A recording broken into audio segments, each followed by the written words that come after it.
waxa uu 114 ku dhammaystiray ama ku kaamil yeelay hal rakaca isaga oo waliba quraanka kariimka ku akhrinayay qaab qashuucid ah. waxa aan ka hadlayaa waa Cabdiraxmaan oo ah 20 jir ka soo qaxay magaalada Xalab ee dalka Suuriya. haddaba warbixinteenan waxaynu ku eegi doonaa sida ay ugu suura gashay in hal rakaco uu ku akhriyo quraanka kariimka. sidoo kale waxaan warbixintani ku faahfaahin doonaa saacadaha ay ku qaadatay rakacadaasi. inta aynu u guda galin muuqaalkeena waxaynu ka codsanaynaa inaad follow dhahdo boggan, sidoo kalena aad share garayso si uu saaxiibo badan u gaaro. sidoo kale subscribe dheh barta aynu YouTube-ka ku leenahay Rogaal Media.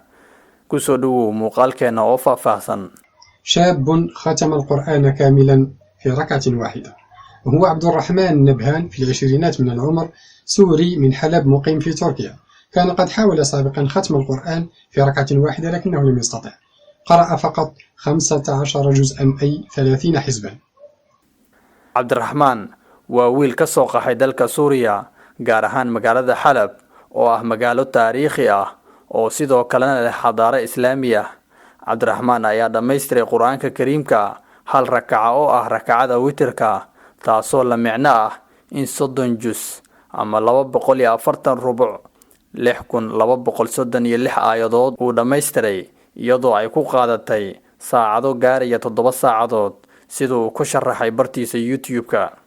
wiilkan reer Suuriya ah mar uu la hadlayay wargeys ka soo baxa dalka Masar oo lagu magacaabo Al-Wadan ayaa waxa uu sheegay in uu maqlay Sayyidina Uthman bin Affan Allah ka raali noqday inuu quraanka ku kaamil yeelay hal rakaco oo witir ah, taasoo sida uu sheegay uu isaguna ku fikirayay in uu sameeyo, balse waqtigaasi oo daahan uu yaraa darteed uu dib u dhigtay isagoo isu diyaariyay sidii ay ugu suura gali lahayd riyadiisii uu muddo dheer buu ku riyoon jiray. Cabdiraxmaan oo sharaxay waqtiga iyo xilliga uu doortay ayaa sheegay in waqtiga jiilaalka uu qorsheeyay isagoo ku sababeeyay in xilligaasi habeenkii uu dheer yahay, sidoo kalena ay tahay xilli qabow ah oo aadan dareemin daal. isagoo sheegay in uu bilaabay 11 habeenimo ama 5 saac, isagoo soo gabagabeeyay 6 subaxnimo ama 12 subaxnimo. isagoo hadlayana waxa uu yiri alxamdulillah, waxa aan bilaabay 11 habeenimo, waxa aan soo gabagabeeyay 6 subaxnimo. sidoo kale Cabdiraxmaan oo hadalkiisa sii wata ayaa sheegay in uu salaada ku tukaday masjidka isagoo iska diiday inuu guriga ku tukado, waxa uuna sabab ugu dhigay inuu diidanaa in dadka guriga la degan ay dhibsadaan, sidaa darteedna uu doorbiday inuu ku tukado masjidka. mar uu la hadlayay taageerayaashiisa ku xiran barta uu YouTube ku leeyahay ayaa waxa uu sheegay camalka wanaagsan uma aanan sameeynin in aan caan ku noqdo, balse waxaan u sameeyay alla dartii, maxaa yeelay aniga oo yar ayaan ku fikirayay in aan taas sameeyo.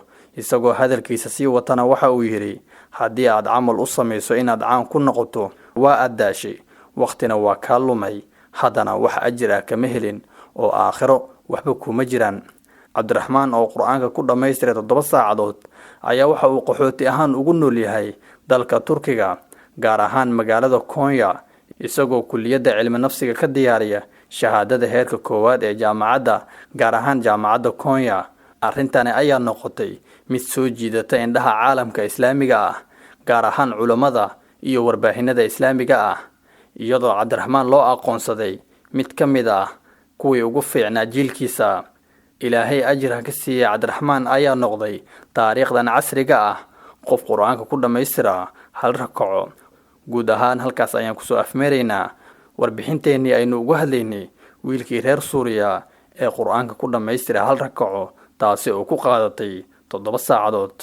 walaal u sheer garay oo ducee walaalaha reer Suuriya inuu alla dalkooda nabad ugu dhigo.